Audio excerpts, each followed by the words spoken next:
All right, honey. What if I could tell you that you can only work, you only have to work 5 hours a week? That'd be great, honey. So, do you think it's even possible? Is it going to happen now? I'm not. No. Do you think it's possible? Anything's possible. Well, we're going to find out because I don't know how to do it. I don't either. That's why we brought in Billy Sticker. He's the CEO of Chiro Candy. It's basically a marketing agency specifically targeting chiropractic offices or clinics. And he has been able to master the 5-hour work week.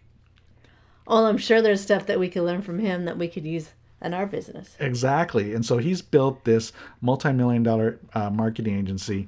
And, he's built it. So now certainly he didn't start out working 5 hours a week, but he's built the business in such a way that now he can. I know he does a lot of traveling and speaking and all that, takes the kids along. And so he's really built the business that he wants. And so we get to pick his brain and learn. Yeah, how he planned all that and how it came to be. Yeah, so I'll give you one, I don't know if you call it teaser, not really teaser, one little nugget before we start. And one of the quotes he says is, "Be married to the mission, not the method." In other words, don't be controlling. And allow your team and give them the freedom to improve the process. And too many times, how many times, and I'm probably just as guilty, of being too controlling of the method. And this is how you got to do it. It's the wrong way if you don't do it my way, right? Right. But in reality, is it really the wrong way, or is it just not my way? Yeah, as long as it gets done. As long as it gets done. And if someone can do it better, why not? And just empower them to do it. And that's one of many tips that he's going to share with us on how he's been able to structure the business so that now he doesn't have to be married to the business. Ready for this, honey? I'm ready. All right, let's let him in.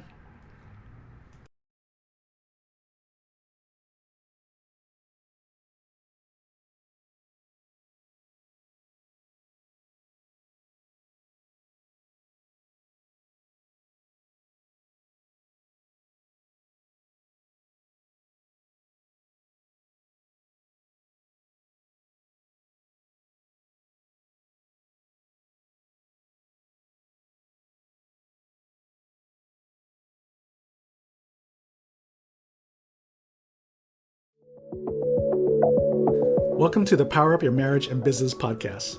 We're your hosts, Robert and Kaylee Fukui. I know we're supposed to say we created this podcast for you, but we really created this for us. Because one of the power struggles we witnessed growing up and now dealing with in the present is balancing the needs of the business with priorities of marriage. Does this sound familiar? As children of entrepreneurs, we're often on the receiving end of that struggle. Parents worked so hard to provide that they did not have time for us. We realized it wasn't their fault. They did only what they knew. But not wanting to repeat the past, we've been intentional about building a business that we run as opposed to it running us. Every day we fight to keep the priorities the priority: faith, family, and finance, or the business. Some think it's impossible, but we say it's possible. You just need to challenge the false belief that a successful business only comes at the sacrifice of your family. It doesn't have to happen that way, and we know we're not the only couple to think this way and achieve it. If you listen to some of our past episodes and tune in for future ones, you will hear from some amazing marriage experts and entrepreneur couples that have been able to build a thriving marriage and prosperous business at the same time. So that's why we created this podcast, to be in the front row and hear from others that have gone before us. And from time to time, we'll share what has worked for us as well. But we know there's more to learn and want to take you along for the ride with us. We may never get it perfect, but with intention, we can all build a thriving marriage and prosperous business. So thank you for listening. Sit back, get comfortable, and let's power up your marriage and business.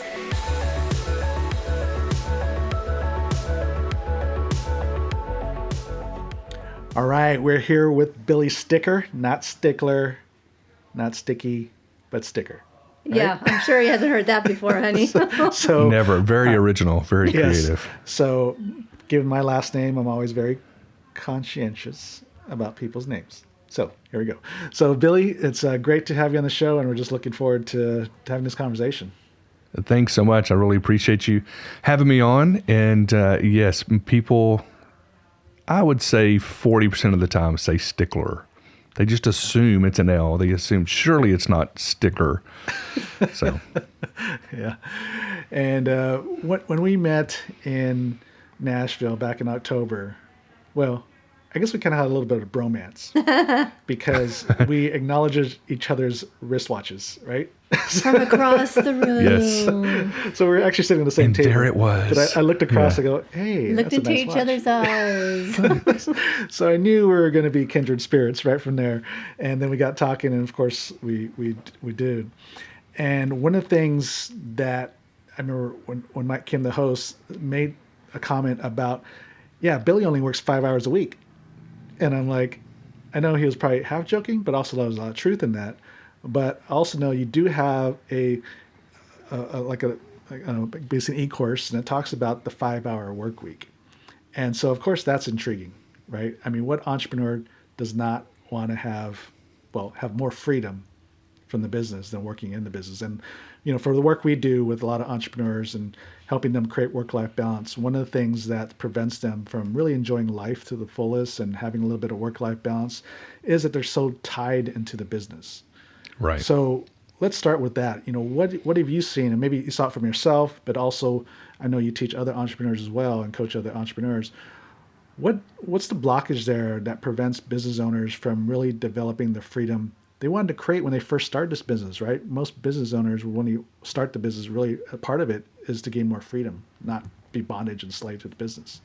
Right. Well, and I think a lot of times people get started because they don't want their job, right? They want to do, so they end up trading one job for another. One of the things that we do is I have a core, and it's not a full course, but so the Blessed Entrepreneur kind of started as a life group I was teaching at our church. My pastor asked if I would just teach some business and money principles and stuff. So we started this life group. Well, I was doing it all online, and that's kind of where just a lot of this content was kind of birthed from and kind of helped shaped. But one of the things we do is we go through your ideal day, and I have people map out what time do they want to wake up? What do they do? What does their ideal morning look like? We kind of go through all this to really get a good idea of what do you really want. I think one of the biggest issues we have in life is we never really determine what we want. We just go through life doing things and then are surprised we never get what we want. Well, we never decided. So people look at us, they look at our business, and sometimes they're like, man, you guys are lucky. I mean, to have a business that you're able to live the life you want, and the time freedom, the financial freedom, the location freedom. There's no luck. Everything we have done, we designed our business around the lifestyle we wanted. Mm-hmm. So a lot of times people will start a business, and I refer to it as climbing the ladder of success to realize the ladder's on the wrong wall. So you've got to realize what does my ideal day look like, my ideal life, and then make sure that you are structuring your business, even if it's not that way right now. What are some things you can put in place that will eventually get you to that life that you want? Yeah, that's good. I like that, climbing the ladder, but the ladder could be on the wrong wall. Well, I think a lot of times in life, happens. people, we don't know what we want. People ask you, what do you want? How can I help you? You're like, I don't know. I have no idea. Yeah, so It's amazing. There's a lot of people that just don't stop to think that. Yeah, and when you started your business, I mean, what was your intent? Like, what was your thing? Would you think, I'm going to build this business and I'm going to have a lot of freedom from it? Or just start because you had to, or you pivoted from your job? I know you left another company. What was going through your mind when you started yours? I wanted to do something for myself. So I was in the precious metals business total for almost 17 years. We sold rare coins, silver, gold, platinum, collectible stuff. Some very, like 1795 was the very first gold coin the U.S. ever issued. I've sold a couple of those, like the original one. It's just really neat. I enjoyed it. It was a good income. But one of the companies I was working for, whenever they brought me on, I actually was in the industry for about 7-8 years, give or take, left for a couple of years, went to work for a chiropractor. And that's what got me in chiropractic marketing. I was a marketer. We had multiple locations. Well, then a couple of guys that I trained at the first company ended up opening their own company. They brought me on, and part of the negotiations was, look, we want you to come on. We'll hire a few more people. We want you to be sales manager. And this is our goal. We want to get to this level of revenue. And so I said, well, once we get to that level of revenue, I would like the opportunity to become a partner. I'm not asking for anything for free. I mean, I'll buy into the business, but if I can get us there, is that something we can do? Absolutely. We all shook on it. There was no operating agreement. That was just it. But I treated this company like I was one of the owners. That's my mindset in the company. And fast forward, we start hitting these numbers, and then it's obvious that that's just not happening. Every time I approached them about it, they had excuses of why it wasn't going to happen right now, and just kind of put me off. And finally I was like, you know what? I want to do something for myself. And even if I was just going to create a job, right, instead of a business, if it was just a job, that's fine. I want to do something that's mine. I'm tired of building somebody else's. Mm-hmm. And so, we started the company. And even at first, I didn't know how we were going to make money from it. It started as a podcast for chiropractors. And I just wanted to provide as much value as I could.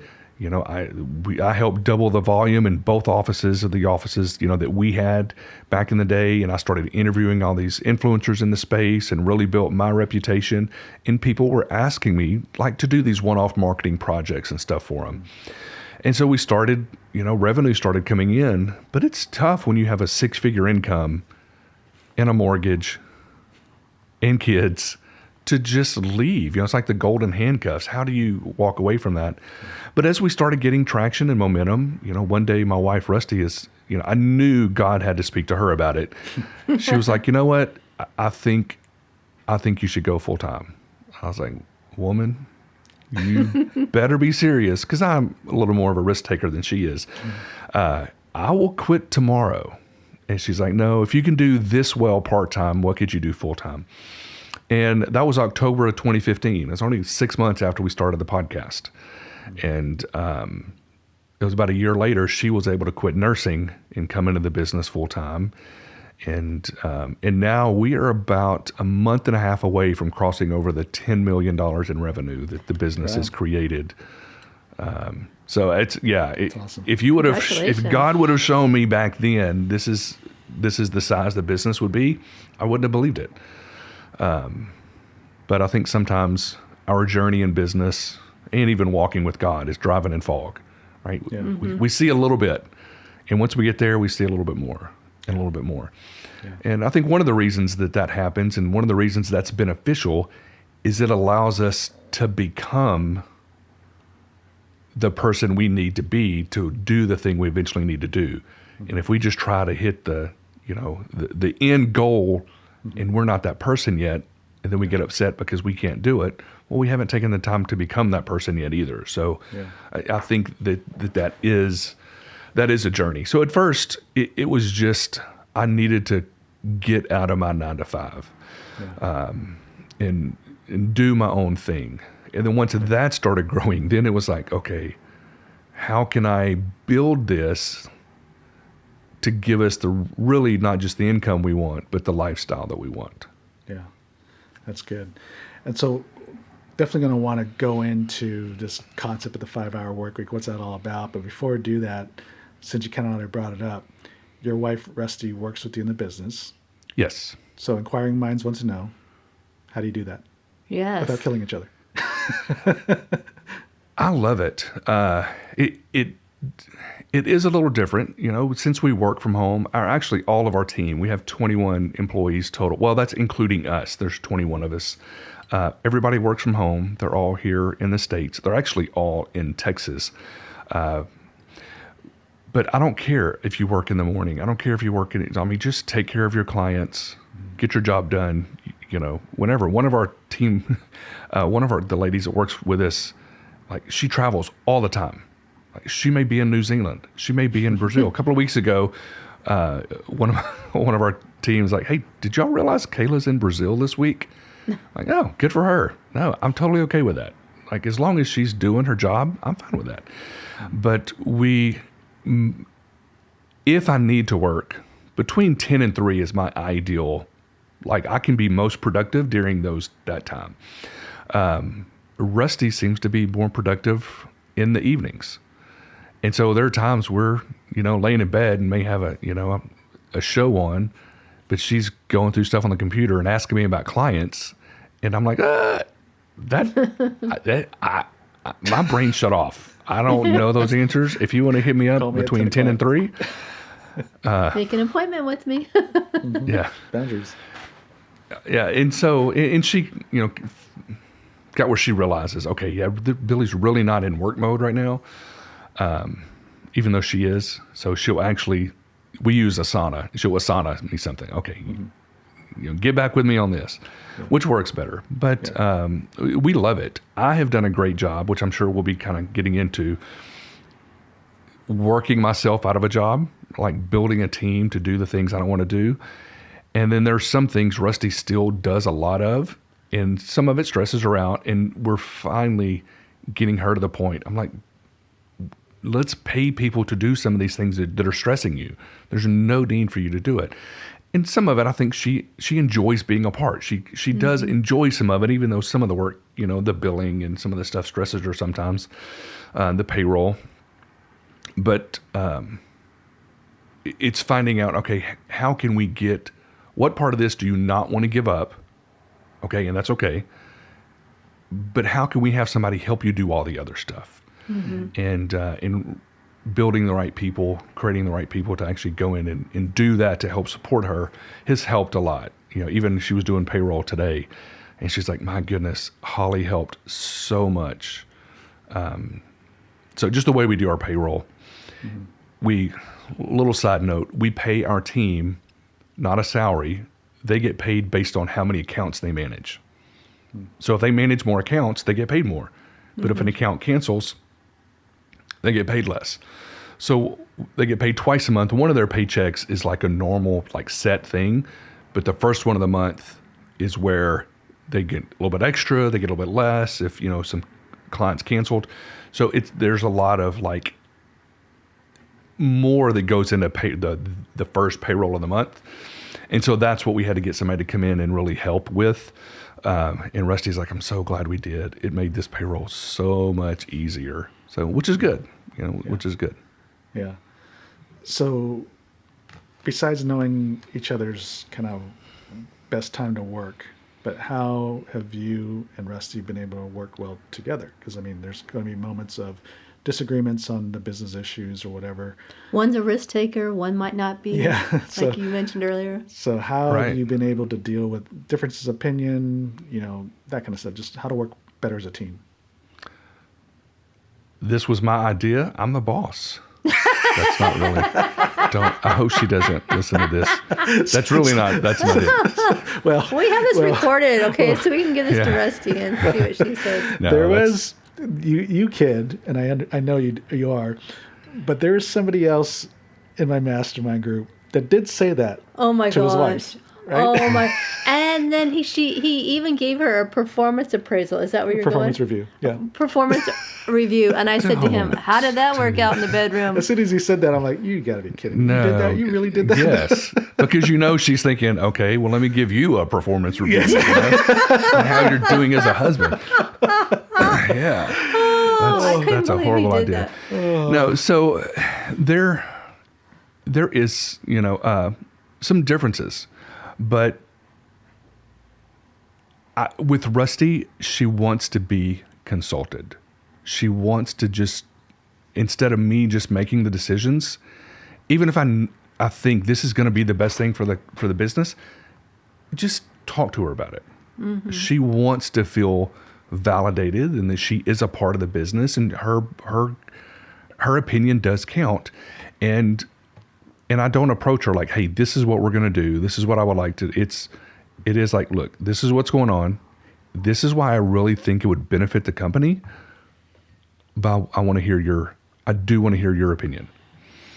And we really haven't had anything where there's been any big disagreements, because I do want to respect what it is she says. If there is anything, nothing comes to mind. But we've also had the business for almost 8 years now, or just over 8 years. So That's good. Well, and I think most wives want to be included. Just right. in general. Yeah, I've had to learn that myself the hard way. many a nights of talking about things, right? But I love how you put it too, Billy, about consulting with my wife. So it's not just running something by or giving a wing flap, say here's what we're going to do, but really consulting with your wife, meaning, hey, I'm inviting you into this discussion, and I value your opinion. I think just that word alone has just a different meaning and a better and a deeper meaning than just I'm going to ask my wife, going to run something by you. So I like that. So talk to us about this concept of 5-hour work week. Is this literal or figurative or? No, it's. I guess it's really not that we're trying to brand it necessarily like that. It's just in general. I tell people that I really only have to work 5 hours a week, and literally I could probably work 5 hours a month, and we still do well. I was at an event several years ago, and it was a chiropractic event. And I went to one of the breakout sessions. In this group, they were teaching chiropractors, how do you become a CEO and not just a chiropractor? Because most chiropractors, they own a job, right? If they're not there, they're not making any money. Mm-hmm. But not all. Like there are people that have been able to hire associates and really build pretty big operations where they're not, involved in treating patients all day. And so they were going through this workshop, and I've kind of tweaked some of it, but it was actually a doctor named Dr. Peter Camiolo who was teaching this, and I loved it. And I've made a few changes, and I'll kind of go through my version of it. You basically have 3 different columns, and imagine a stoplight, red, yellow, and green.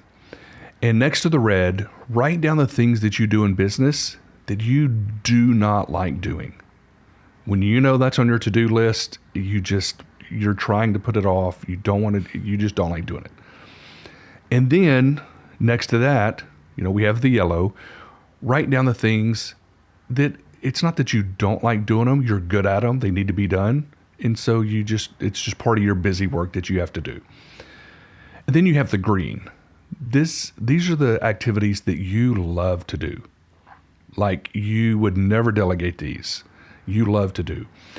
As soon as you can, quit doing the red and the yellow. Pay somebody else to do that. Because when you have to work on the red, it stops any momentum in your business. When you have to work on the yellow, it slows down any momentum in your business. But when you work on the green, it actually fuels momentum. And this is literally how you can work less and make more. But the problem we have is we think that we're the only ones that can do that activity in our business. Yeah. Or we think, but they're not as good as me at doing this. So their 80% is better than your 100%. Mm-hmm. And they are never going to get to 100% unless they start at 80. Mm-hmm. And then you can kind of coach them. But you have to not micromanage. You have to be able to just train your people and trust that they're going to do it like you do it. One of the things we say in our business a lot is we are married to a mission, not a method. This is the outcome we're trying to get for our clients. If you have a better way, absolutely, we're open for it. Mm-hmm. We are married to the mission, not the method. You do not have to do things just the way I do it or the way one of the other leaders in the companies do. You can do it your own way as long as you know the outcome we're trying to get to. Well, and it's so sad because a lot of people they're not doing what their favorite thing is. That's the least amount of work that they're doing. They just don't have time to get to it, they say. And then they wonder why they're getting burnt out and they're not enjoying it. I mean, I love the fact, we're going to Hawaii in a couple of weeks, and we're actually flying out there and then doing the cruise around all the islands. And I'm not going to be working. If I need to answer a couple of emails, that's fine. I actually even have somebody on my team that goes through my emails. And if it's important and it's something I need to respond to, she puts it in a separate folder. She sends me an Asana, hey, you need to reply to these. And then typically she'll actually even reply to them and say, hey, Robert, this is Holly. I actually helped Billy, and I'm just going to let you know he is out of town, but I'm going to get this to him. He's busy right now. He's going to respond. He suffered for Jesus in Hawaii in a cruise. Yeah. But the reason we can do that is because we've implemented these things. And now in the business, the main things I work on is putting out some different content and working with building relationships with referral partners. Mm-hmm. Who are the people that are already serving our ideal clients? What can we do to add value to build those relationships that, that they will start referring people to us or keep referring people to us. So that's kind of the main thing that I work on in the business. That's good. How did you determine what is that green? Because sometimes there's owners that like to do it all or like to do a lot of things. And of course we know that's not practical, but how did you kind of whittle down to these are the 2 or 3 things that fit in the green category? Well, I think it's also about, like Jim Collins talks about in his book, Good to Great, getting the right people, getting them on the bus and then making sure they're in the right seats. Mm-hmm. There were people in our business that as they would do different things, you could tell, okay, they're really good at that. Brady, our oldest son, it was obvious he was really good at marketing in general. So some of our staff, they're fantastic at a punch list, right? Step 1, step 2, step 3, they are going to do all those steps. We want to make sure they understand the big picture, right? The why, the mission, but they're great at following those steps. And Brady was he was really the first one in the company that was like, well, hang on a second. If this is what we're trying to accomplish, what if we scrap 3? What if we did 2, 4? Then what if we did this in here? Because I think it may help, he was just thinking outside of the box, coming up with different ways. And I was like, that's brilliant. And so he would test it on a couple of clients. If it worked well, then we start rolling it out on other accounts. And so what we started doing is like, okay, how can we now duplicate you? And so what we started doing is all of the team had to meet with him once a week. And any accounts that were struggling, he needed to put eyes on them, and then he would tell them what they needed to do to change it. But what happened is he would have these calls, and eventually the team would say, hey, I knew we had this call coming up. This was a situation. This is what I thought you would tell me to do, so I went ahead and did it. Perfect. That's exactly that is why we're doing this process. Mm-hmm. And then I told Brady, now we need to find who are some people that are getting really good at doing this, so you don't have to do this anymore. And so now we have this guy named Andrew and Matt. They take turns doing this for all of our team now. For a couple of weeks, they'll meet with Matt, and then a couple of weeks, they'll meet with Andrew, which puts different perspectives on all the different accounts. But it teaches our team how to think like some of the leaders in the team are thinking, instead of just looking at things one way. So to answer your question, I'm going to go back to that. I realized he is really good at that. That's what we want to duplicate in the business. So now how do we duplicate that? I mean, I was good at concepts and coming up with, I'm good at the marketing stuff too, but so was he. You know what? Let's take this off my plate. Let him do it. There for a long time, one of the main things I was doing was sales. I would still do all of our sales calls.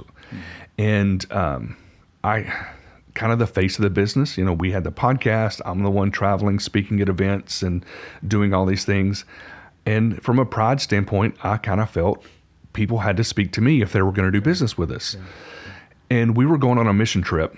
We were up in Canada, and either that whole week we were not going to have any sales calls, take on any new business, or I could get somebody else in the company to do some sales calls. And so I actually reached out to Brady. I mean, he had the best concept and understanding of what we were doing, why we were doing it. I knew he's good at communication. So I said, hey, do you want to do some sales calls this week? If you do this, I'll pay you a commission, blah, blah, blah. And he's like, yeah. Well, that week he signed up 5 new accounts. 5. Wow. And I came back thinking, this is fantastic. One, they don't have to talk to me, right? I would much rather be a blessing to some of our team, pay them a commission, and then me not have to do it. That just frees up more of my time. Yeah. So there are things that we think we have to do, but give other people opportunity. Even last night, okay, this is kind of related. I was going to go pick up dinner. And I thought, no, I could go pick up dinner. I could probably save $15-20 going and picking it up, bringing it back home. But there are people right now doing DoorDash because they need the money. Mm-hmm. I have no problem. You know what? I would rather pay somebody. I may have to wait a little bit longer, but I'm going to pay somebody to do it.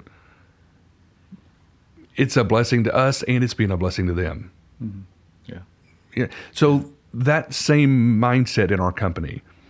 What are some things that I'm doing that I could just pay somebody on my team to take over for me and be a blessing to them and a blessing to me because I don't want to do it. Yeah. I could, right? But so that's kind of the mindset. Go. That letting go, because nobody can do it as good as me, and it won't get done right, and that's okay. I have to have my fingers in everything. And you know what, Kaylee, I will send you pictures when I'm in Hawaii. And you're doing your stuff, and I'm enjoying my life. I mean, that's okay. Some people really struggle with that. Yeah. Mm-hmm. And I don't. You don't have to have anybody do this stuff. You don't have to scale your business. You can work as many hours as you want to. Mm-hmm. Exactly. But if you do want to grow and you do want to not work that much, then this is what you're going to have to do. I mean, it's... Yeah. That's good. No, I see that a lot with entrepreneurs, and I grew up with that. There's all the micromanaging, and it becomes your identity, I think, too, at some point. Yeah. That you're needed and can't run without you. Yeah, but I say this all the time. I have no problem. I would love to have a whole company full of people better than me. Yeah. I am okay with that. Yeah. Do you want more training? Do you need more training? Okay, I will get you whatever you need because I want to raise a team of leaders, not a team of followers. That's great. That's good. So growing and scaling a business is great. Money's good and all that, but I know that's not exactly what drives you. And you've kind of talked a little bit about some things, vacations, being a blessing to others. You talked about mission trips. So what do you really prioritize in life?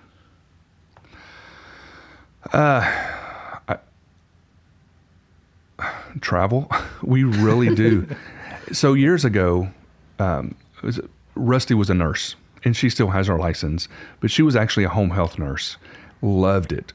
Loved home health. Kind of specialized in wound care. She just loved seeing the patients get better and all this. But when she first started doing that, she came home one day and she's like, Billy, I'm hearing the same thing over and over and over again. These patients all regret not traveling when they were younger. Wow. They wanted to wait till they had money. Well, now they have money, but they don't have the health. Mm-hmm. And she's like, I want us to make traveling a priority. So even before our business was what it is today, we would budget. We would do the cruises. We could do a cruise with me and Rusty, all 3 of our kids, so all 5 of us. Carnival has programs like you can stay 5 people in a room. Is it comfortable? No, well, not necessarily. But you're still going on a cruise. Sleeping on top of each other. You're still going on a cruise, right? Yeah. And for $1,300. There you go. So even when we didn't have a lot of money, we were still doing a cruise once a year because it was just a great time, with the kids. Mm-hmm. And we really do. Our family is huge. Our church family is really big to us too. But one of the things I tell people is you only have 17 summers with your kids on average. Mm-hmm. It goes by quick. Make those summers count. Do the trips, do the things.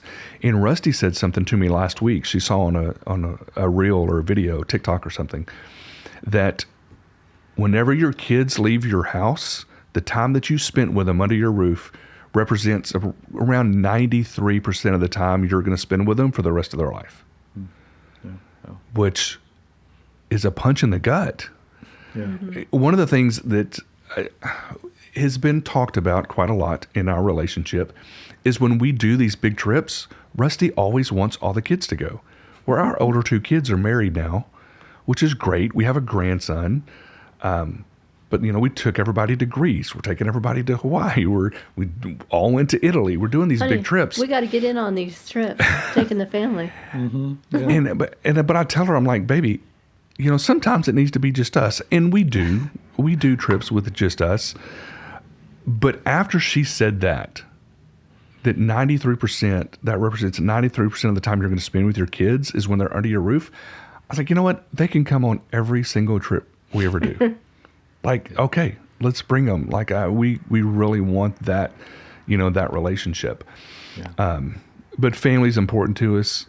Missions, ministry. I believe that the purpose of wealth is ministry. It's just a core value that I have. So I've got a story. I talk about it in the book. When I was still selling coins, there was one time I was making around $70,000 a year, and I wanted to make 100. There were other guys I was working with making 100, so that was my next goal. It was 100,000. And Habakkuk 2:2, write the vision down so he who reads it can run with it. So I'm doing a goal setting thing. So I'm writing down $100,000 and just some other stuff on the list, just some goals that we want to accomplish. And I started praying about it, and I hope I can share this story. Sure. And I felt, it was like the Holy Spirit's like, okay, Billy, let's talk about this $100,000. And immediately I'm like, oh, okay, God, I don't want to be greedy. If my cap is 50 or 70, like whatever, I want to be in your will. And I felt the Holy Spirit say, well, you have that your goal to make a year. I want to challenge you to make that your goal to give away a year. Yeah. And it totally raised my level of thinking. Give away $100,000 a year? Is that even possible? Absolutely, it's possible. So then the question becomes, who do I have to become to serve enough people to earn enough to be able to give that much away? And I remember here recently, Rusty said, hey, Billy, I just got a phone call. We need to talk. And my first reaction, it was I never had this before. I was excited. I assumed she was going to tell me about somebody who was in need, and I knew we're in a position to be able to help. Does that make sense? It's like, like there's a financial need. Okay, what do they need? We can do it. Like here, let's. And it didn't even have anything to do with that. It was something else. But it was neat. I understand my heart. I'm not trying to brag or anything, but I believe that we are blessed so we can be a blessing to others. And but I think it's okay to go to Hawaii and you can have nice things and do this stuff too. But we have priorities, and giving is a huge priority that we have established in our business and in our home. That's good. That's good. Well, Billy, that's a great way to kind of wrap things up. I mean, which is kind of, really made this kind of a little bit of a holistic conversation. We talked about building your business, but getting freedom from that, and growing and scaling and making money. But at the end, it's really about what your priorities are. Family, your faith, your missions, and really blessing other people. Yeah, because at the end of the day, right, if we're just earning money just to keep and enjoy for ourselves, it's nice, but it's not as fulfilling as seeing the impact that you can have on people's lives, right? Through our business, through our, not just giving money, but just giving our time. Missions work is more time giving than it is money giving, right? And right. so, there's some good friends of ours that are missionaries to Africa, and they're in their 60s. You wouldn't know it. Looking at them, you would think they're much, much younger. That they're incredible people. And we had lunch with them one day, and they're telling us about how they go deep, deep, deep in the bush, and they'll cook a goat, and they eat off this goat for a couple of days, and they cook rice, and there's flies flying around it. They're like, you guys should come. And I'm like, you know what? How about we send you? What do you need? How can we help? And come on, Billy. You got to experience it once. I'm not even opposed to that. But it's people like that. There's so much of the world that live in just, the poverty is just unreal. Yeah. Money goes a long way in these places. there's a lot that you can do to help support all these different people. So that's just a big passion of ours, is to really help these different organizations like that. Yeah, that's great. Well, Billy, this has been a great conversation. Really, thank you for coming and sharing your wisdom, your experience. It's been awesome. And, if you're interested in this 5-hour work week concept, he's got a free training, launchandscalesecrets.com. The links are in the show notes, so you don't have to memorize this. So go with it. And also get his book, blessedentrepreneur.com. Yeah, it was really good. We both read it. We loved it. Yeah, so Blessed Entrepreneur, and then you can go to the website, blessedentrepreneur.com. But again, just blessed. Yeah, blessed entrepreneur. Blessed, yeah. Yeah. So any other way or ways that you want people to follow you or connect with you? I'm probably most active. I mean, I do reels and stuff on, a lot of the different platforms, but I probably spend more time on Facebook. We have a Facebook group that's just Blessed Entrepreneur. You can just search it on there, and I do a lot of content and stuff in there that I don't do anywhere else. So that's one of the easiest ways to find me, is still on Facebook. All right, great. Well, thanks again for coming and sharing. And I know thanks, guys. You're welcome. And I know it's impacted you, so go ahead and leave a review and share this with another entrepreneur that really needs to hear this. And so you can get some freedom back so that you can do what really matters most to you. And so thank you for listening. And until next week, God bless. Thank you for listening to the Power Up Your Marriage and Business podcast. If you found this episode to be valuable, please leave a rating and share it with an entrepreneur couple you know. Yes, and remember to hit the subscribe button so that you'll get all of our latest episodes, and visit our website, Power Couples by Design, to access a variety of free resources to help your marriage and business, like our weekly videos and on-demand webinars. And don't forget to download our free 8-step guide that you can find on our homepage to help your marriage and business thrive. We're here to help you build a thriving marriage and a prosperous business. God bless your marriage and business. See you next week.